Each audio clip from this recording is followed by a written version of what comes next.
Saline di Bonaria. Ecco. Molti colleghi nel passato avevano indicato questi stralci documentali dove si vedono le saline di Bonaria, le case dei salinieri, attrezzature diverse, ma nessuno le aveva mai collocate. In effetti chi percorra Viale Cimitero oggi e a destra si vede il campo della RAI basso di 1,5 metri, a sinistra si vede il cimitero basso di un altro metro, 1,5 metri, poi va ancora più in depressione. Si rende conto che Viale Cimitero è un ponte lungo che viaggia con una livelletta ottocentesca. Ci si può mettere la via romana per Ferraria, frutto di un vecchio altro studio che ho rimesso in pista perché è una via strategica. Da Castello, proseguendo il corso, lo vedete a sinistra, di lì si va attraverso quello che oggi chiamiamo Parco di Molentano, si va dritti fino all'ingresso della Orientale Sarda. Una topografia molto interessante e ancora utile. Vedete la linea di costa quanto si sia mossa? Oggi è questa marrone. Oggi qui c'è la passerella di legno che facciamo in bicicletta, che è il nuovo grande gesto, ecco, di raccordo lungomare. Questa è ottocentesca, ma questa è quella medievale. Lungo dire perché, ma fidatevi di questo. E così fidatevi anche di qualche aerofoto o di qualche memoria di qualcuno più anziano di noi. E io forse da bambino qualcosa mi ricordo di questo fatto, che la ferrovia in Piazza Repubblica e all'inizio di Via Dante era incassata sottoterra forse di 2 metri, sarà stato che ero piccolo, però era dentro una trincea molto profonda.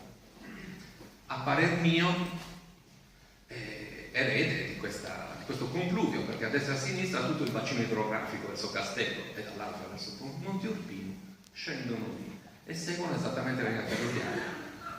Un canale rimane demaniale, ferrovieri probabilmente hanno usato lo stesso sedime per non avere grandi espropri da fare. Per immaginare questo spazio intorno a Bonaria, più del punto dove ora c'è il Cisso, oppure dove ora c'è il Mediterraneo, dove c'era il parco ferroviario, ma quello era proprio mare. Dentro, dove c'è la RAI, il campo sportivo, il velodromo, via Nuoro con i militari, tutto questo comparto dove arrivi poi alla zona del comune di Via Sonnino, che era il campo del re, cioè la piazza d'armi medievale. Tutta questa zona qua è una zona di grande depressione, dove sotto ci sono delle conversazioni molto interessanti, quindi deve essere anche molto delicati quando si lavora lì. Non siamo in periferia. Uno dei motivi di questo studio è ridare tenore al contado periurbano, perché se no continuiamo a cercare le cose importanti dietro le mura, rischiamo di perdere orientamento. Il contado periurbano può essere più ricco, se visto bene, anche luogo di opportunità. Si può fare un paragone topografico, perché calza molto con quello che è il luogo delle saline del Lazzaretto, dove oggi sorge lo Stadio Sant'Elia, il quartiere popolare, eccetera, eccetera, erano saline, similmente alle saline di Bonaria, diciamo. Andiamo ad ovest. Io ho detto prima che la zona tra il corso Vittorio Emanuele, che avevo già segnalato come strada di caratura medievale con una lottizzazione tipicamente medievale che può essere contemporanea a quella del Castello di Pisana o precedente, non successiva. Questa segnalazione per una serie di motivi l'avevo fatta nel 2001. È stata ripresa da Raimondo Pinna, da altri amici, hanno detto sì, ma in effetti se questa cosa è così tipicamente di fine 12, primo 13, non sarà per caso qualcosa che ha a che fare con le pertinenze di Santa Regia o di un suo sobborgo, forse, non sappiamo questo di sicuro. Però, riprendendo dalla cartografia che ancora ci permette di disegnare le strade, molti pezzi di queste strade sono ancora tra la chiesa dell'Annunziata, via Carloforte, sono ancora inclusi tra le case, chi ci faccia caso, insomma, può notare. Bene, è una zona di densità non solo archeologica, col Trece, la zona di Via Sauro, dove c'era stato il grande scavo Maria Antonietta Mongiu, insomma, ma tutte le cose di Viale Trieste, che non sono mica riassunte. È una zona di grande densità culturale. L'Annunziata, ad esempio, è un luogo che è considerato sacro per i mercanti del porto, quelli di prima. Quindi gli statuti dei mercanti del porto di Cagliari sacrificano all'Annunziata con una grande festa che risulta dallo statuto. E se fosse la stessa annunziata sarebbe interessante che i due lati, est e ovest, dialoghino. La novità è anche da Bagnaria. Bagnaria è sempre stata identificata con Marina. Ora, in parte sì, probabilmente questo bordo dovrebbe essere più largo, coinvolgere forse più parti di Marina, però sono pochi i punti fermi che abbiamo di Bagnaria. Due in particolare, la Santa Lucia che ha ricordato prima Rossana Martorelli, che nel 1119 è chiamata di Bagnaria, e al momento è la chiesa più antica all'interno delle mura di Cagliari, quella di Cagliari che abbiamo noi. E poi c'è una novità che sto attribuendo con un po' di coraggio, perché ci si rischia sempre poi di dire qualcosa di sbagliato, però pare che documenti sulla fondazione della Chiesa del Carmine parlano di una distrutta chiesa di San Salvatore. Chi ha costruito il Carmine l'ha fatto sopra San Salvatore e l'ha fatta fuori, non se ne parla più dal 1500 e qualcosa. Questa chiesa di San Salvatore potrebbe essere quella chiesa di San Salvatore di Bagnaria che stiamo cercando tutti da un bel po' di tempo, che non si trova mai perché non si era notata questa coincidenza. È un'ottima possibilità che ci permette di mettere fuori in gioco il lago Carlo Felice, per esempio, che non è il limite di Bagnaria, perché il lago Carlo Felice l'hanno fatto perché c'erano le mura, l'hanno fatto seguendo la moda ottocentesca, l'hanno fatto perché c'erano le mura pisane, ma tarde, le mura aragonesi, ma tarde, stiamo parlando di cose che sono successe prima. Quindi Bagnaria probabilmente è un nodo vicino a Terme, vicino ad acquedotti, vicino alla via del Condotto, vicino a San Nicola che ha studiato Alessandra Pasolini, dove risultano elementi idrici e tubi delle fondazioni, almeno così dicevano.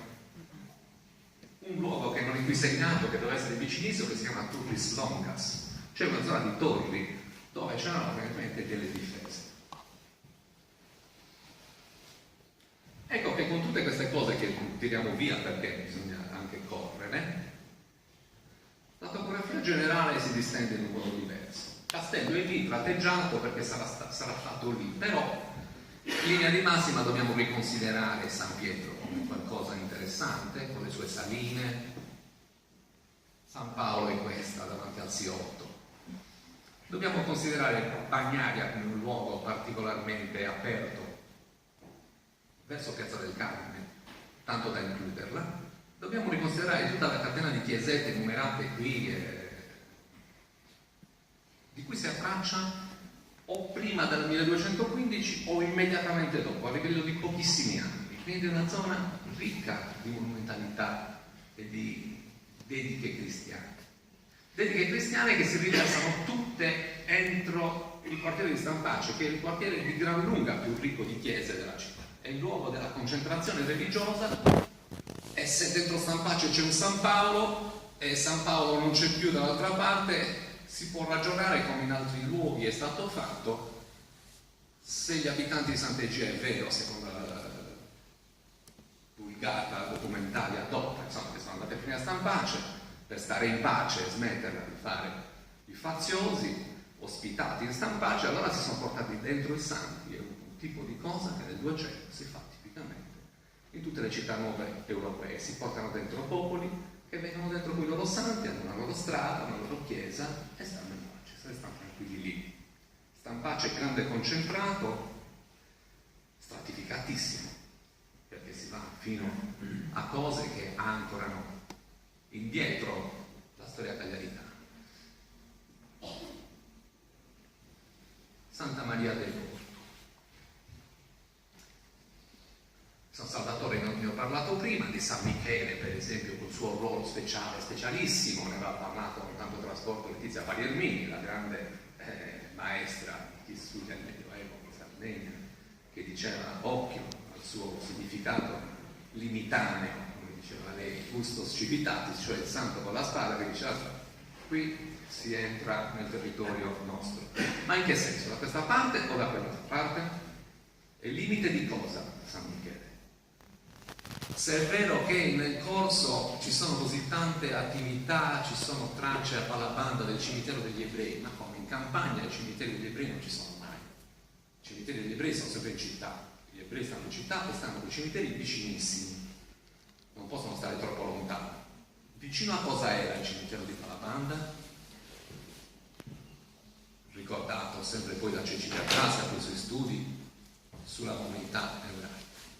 E così via, i ragionamenti si inanellano e possono giocare così una rilettura diversa. Ognuna di queste zolle, diciamo, ognuna di questi anelli che a quanto pare si agganciano gli uni agli altri, ci raccontano di una monumentalità presso Bonaria, San Bardilio, i porti, di questa zona delle Saline e di tanto altro attorno a San Saturno, della zona vicino al Jesus, Sant'Eulalia, non ho nominato, ma insomma come si fa a non nominare o a non nominare la zona della punta di Castello dove si sta scavando ora sotto il bastione dei Sarremini, dove gli archeologici preannunciano mirabilie, ecco, con queste ceramiche forse del X, no, non so, addirittura del IX, cioè quindi un punto magico, però non un quartiere, è un punto di grande sacralità. E poi la zona di Stampace con tutti i suoi ipogei, e poi fino ad arrivare alla enigmatica chiesa di San Lorenzo sul Pianale di Moncammino. Saluto Don Mario Letta, che la custodisce dopo aver custodito la cattedrale di Cagliari del resto, che è lì in fondo, caro amico, che insomma ha un'attenzione di lettura per un luogo che sta sopra un anfiteatro, e insomma la densità cagliaritana, ma la dobbiamo raccontare meglio. Qui stiamo parlando di una serie di cose che funzionavano tutte assieme. Se questa fosse stata Sant'Egidio, forse non lo è, non si può dire. Però dietro c'era San Paolo. San Paolo aveva un'opera, c'era l'opera di San Paolo testimoniata all'inizio del 300, cioè era una chiesa importante, ospedali, fondaci, c'è di tutto. Mi sono fatto questa idea che i giudici, se fossero stati lì a Sant'Egia, ereditano una disposizione di lunghezza, cioè possiedono tutto il litorale in modo così coordinato e ben fatto da avere da Gilda, diciamo, dove forse stavano più sopra, non ci importa niente, verso Bagnaria, poi verso il porticolo di Santa Lucia, che in qualche modo doveva esserci, abbiamo tracce indiziarie di una puntualità modesta a Santa Lucia. Lì sotto il Jesus, nel grande promontorio dove finisce il Quirinale del Colle di Cagliari, dove poi i pisani fanno la darsena. E poi questa cosa delle Saline, il Porto del Sale, il Porto delle Grotte, San Bardilio, quindi Portus Salis e Porto Grundis. I giudici dovevano avere tutto questo.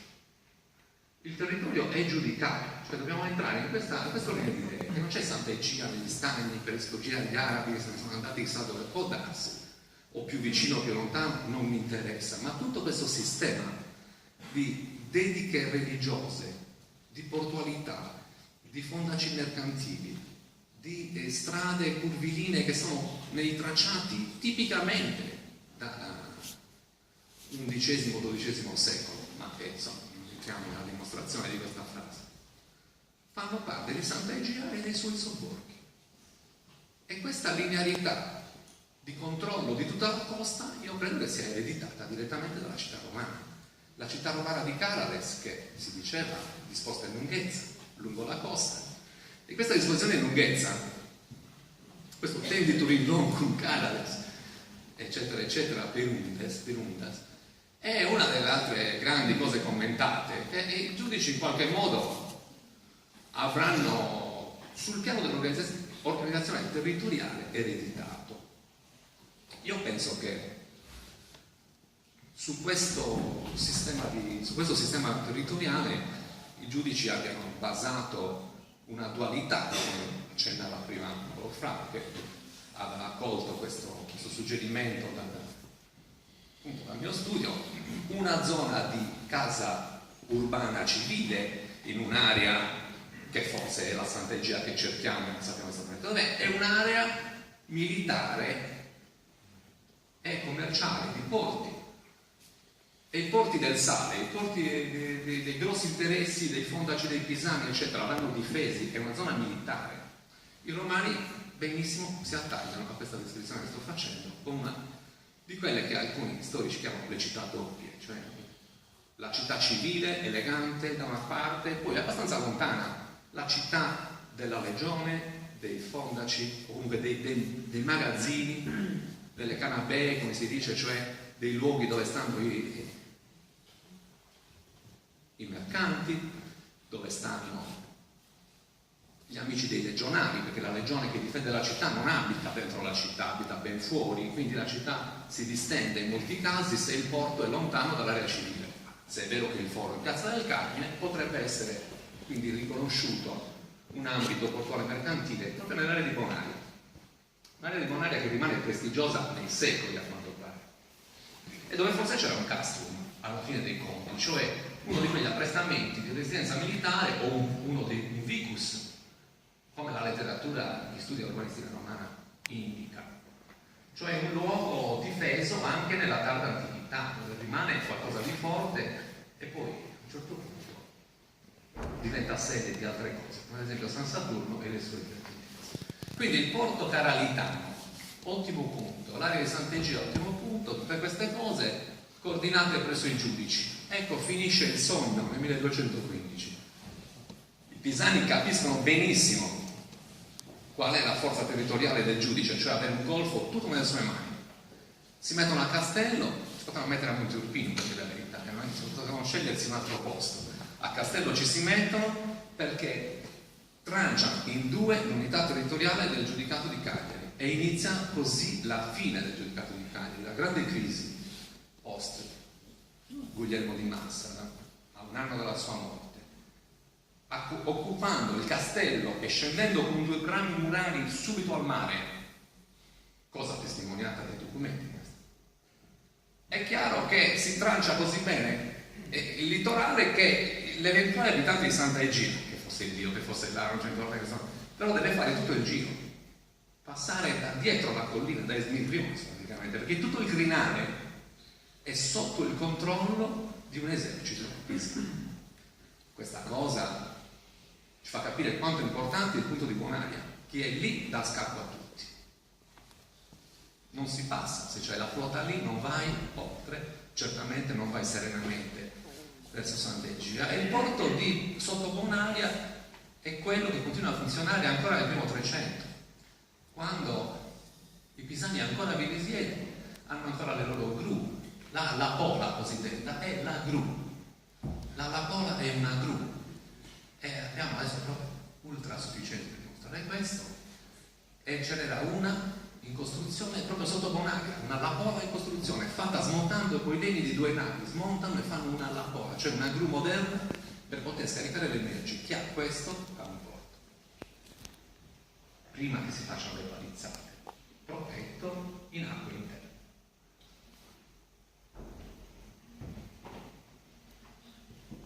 Nel 1217 si aveva la vecchia datazione di Cagliari, perché c'era il primo documento che diceva un casalino sopra Bagnaria che si vende, diciamo, si dà in affitto a un signore nella piazza del comune, vicino alla via dei marinai, vicino alla via dei mercanti, il Mercatorio, eccetera.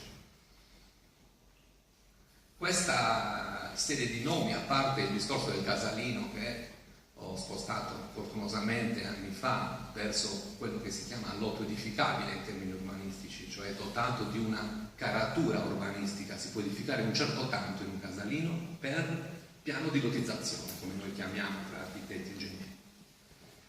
E questi termini che sono indicati nel documento nel 2001 avevano indicato così, insomma, ci sarà stato un castrum da qualche parte e quindi il castrum è nuovo e il Monte del Castro sarà stato il Monte del Castro. Ora penso che questo castrum eventualmente Vetus, cioè erede di un castrum romano, possa essere proprio nell'area di Bonaria. Rossana Martorelli ha portato precisazioni su questo discorso che resta apertissimo.